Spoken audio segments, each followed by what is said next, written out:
You mentioned that you've always been fascinated with the body, and you almost decided to go to physio and now into a massage business. Tell me more about how that kind of started, and like for yourself, and where has that lead to today? You had a trainer for a bit. Let's dive into that. Yeah, I don't really know where it started because I was sort of a long, gangly kid, but I always loved movement. Um, I was not particularly coordinated, so I was not very good at ball sports or team sports. But maybe I was a little introverted as a kid, so I did a lot of running and swimming, a lot of individual sports. Then, did a marathon and did triathlons for a few years and some ocean swimming, which I loved. I loved that sort of the solitude of it, and also it's just about me and focusing on myself and my body. But then my life took me to many different places, different countries, different jobs, different living situations. But I always had this sense of maintaining my physical health was sort of essential to everything functioning. I never questioned it, like I never didn't play sport wherever I lived. Sometimes the sports have changed. I used to do a lot of, a lot of running when I was younger, a lot of swimming. In Germany, I played a lot of indoor volleyball. Joining a sports club was a fantastic way of meeting people in a new city. I got back into tennis later in life, so I play a lot of tennis now. And then I really, really love beach volleyball. That's been a new thing. So those things have changed. Like I don't do a lot of running these days. I find it pretty hard on the knees and the hips. At 60, that's tough. I've moved into doubles more than singles in tennis. So I think being open to change, to accommodate what's happening to your body is important, but never stop doing it. It's been interesting discovering the gym too. Like I didn't really work out at the gym much at all most of my life. But I had a sense probably when I turned around 50, maybe late 40s, 50, I sort of had a sense of wanting to do something more around strength. My probably passion for a lot of long distance type sports had changed because of it's pretty hard to find that motivation as you get older. Yeah. So I became very interested in doing more strength work. Was very curious to try and change my body a bit. That's why I Jordan, who we met at UTS, I engaged him for a year as a personal trainer. I wanted to get in really good shape for my 60th birthday. That was a little bit of a goal, and it was curious to see, okay, can I do something? Can I change my body in some way? Pretty damn hard. It's pretty damn hard to change making physiognomy, and which was an interesting process in itself because I had this ambition and you'd work really hard and you'd go a bit heavy and then the injuries would kick in, and then you'd be out of action for a while and you'd have to adapt your goals and your vision as well, which was an interesting process. And, the thing is, I was always Jordan probably got sick of me talking about this, but I was very interested in something that was sustainable for me. I said, look, I don't want to have some program where I'm doing super heavy weights. I hate it. I'm not enjoying it. I get super ripped, and then I drop it all because I can't stand the boredom of it, and I'm getting so many injuries from doing the heavy weights and stuff like that. I wanted something. I said to him, I want something that I will be happily doing when I'm 70, or ideally even when I'm 80.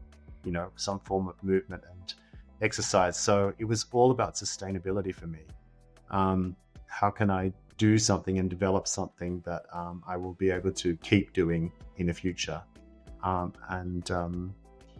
enjoyment is a big part of it too. And it's finding that balance, I think, between your lifestyle, your body, the type of physical movement that you enjoy. And probably not being too hard on yourself. I know it's important to give yourself focus and discipline, but I think, kindness to yourself and your body is also important. That was it's always been my focus of sustainability. And I think when, as I'm unable to play certain sports because there are changes in my body, I know that I'll just adapt and I'll take up another sport that will work better for me in whatever phase of life that I'm in. I feel very sorry. I think it must be very, very hard if you haven't played sport or been active and you hit 50 and you're really overweight and suddenly, your doctor is saying to you, hey, you've got to take up some sport. I think it's really, really hard to start if you haven't done it. For me, it's never been hard to start because I've always been active in some way. Maybe I've changed what I've done, but yeah. And I think to the theme of this podcast, we're talking about how do you sustain creativity. I think a key to being able to remain creative throughout my career has been looking after my body, looking after my health, seeing those things in balance. Not really, there have been phases of my life I've thrown myself into my work and my creativity. Maybe some of those outcomes have been great or outstanding, but there have also been phases in my life where I suffered terribly from migraines, or I had this dysfunction in my hip which would always create problems for me. And I found that holding those things in a much better balance has helped me to continue to work and be creative and do the things I love. Always be wary of the excess. Sometimes passion can drive you to excess, but always be wary of that, because I often think that's not sustainable. You might reach a high or a very extreme outcome, but probably not for a long period of time. Yeah, so many good talking points off this. I'm just going to, jump into the part where the gym is going to be the place where people come to be better. And we spoke just a little bit before we jumped to the podcast. It's for a lot of young people, this is a common, goal for them, is the aesthetics. And there's nothing wrong with that. But eventually, I think we all get to a point where these aesthetics don't matter anymore. It's about movements. It's about feeling better. It's about being energized. And yes, sport provides that ability to do that, plus the social benefits.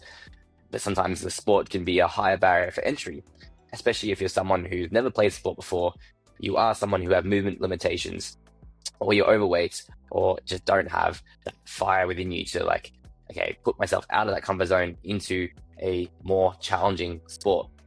And so that gym provides that environment for anyone that can really get themselves to the gym and firstly work on themselves first, and then eventually if they are in a good gym environment that has that community that's there, then they'll realize that that's what they kind of stay for that longer term. It's they're with people who are also there to be better than they were yesterday.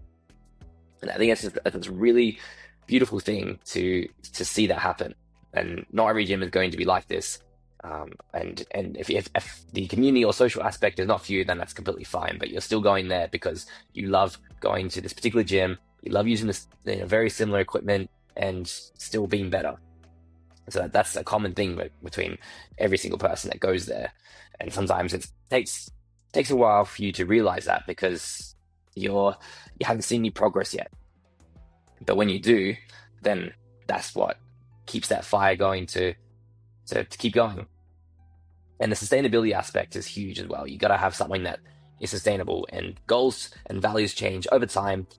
And I think that's what people seem to forget, is that when they seeing progress in something, then eventually they plateau, or something happens in their life and they can't focus completely on their original outcome.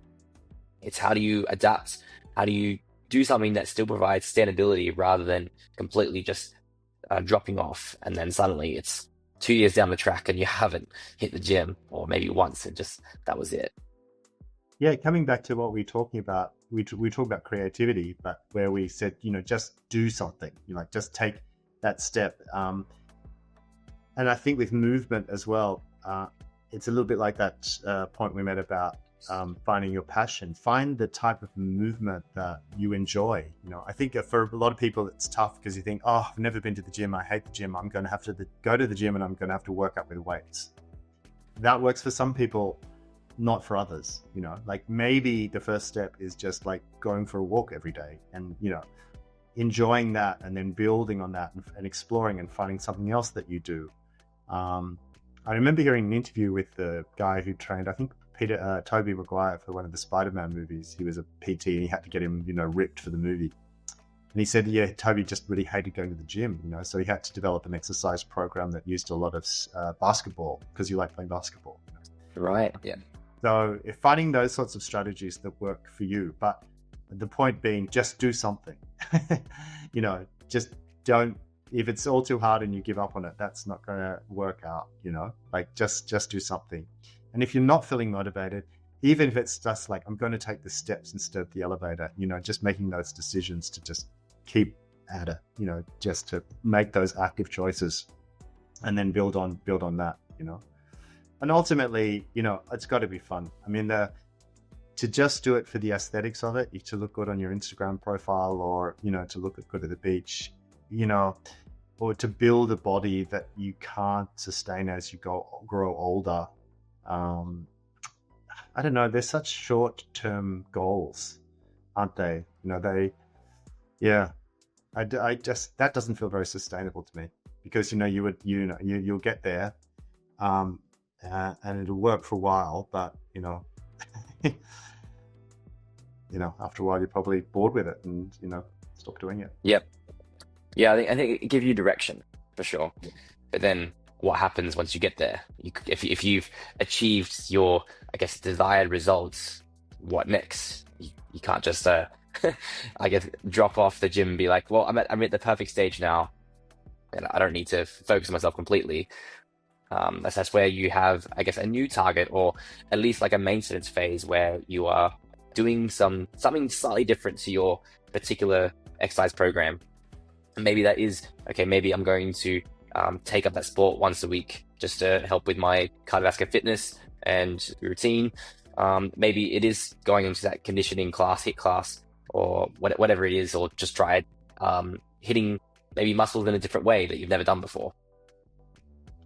Yeah, I always think too that, your body is only ever a reflection of your lifestyle, rather than thinking, my body, I'm going to build up the muscles or do whatever. If you want to change your body, you've got to change your lifestyle, and the body will reflect that change of your lifestyle, And I think that's for me, wanting to get a bit bigger. I realized to do that, I would have had to have changed my lifestyle, making more of a commitment to the gym, probably eating a lot more protein, which I gave a go for a while. But ultimately it came down to, is that the sort of lifestyle I want to live? So to have achieved my probably superficial goals, I would have had to have made some further adjustments to my lifestyle.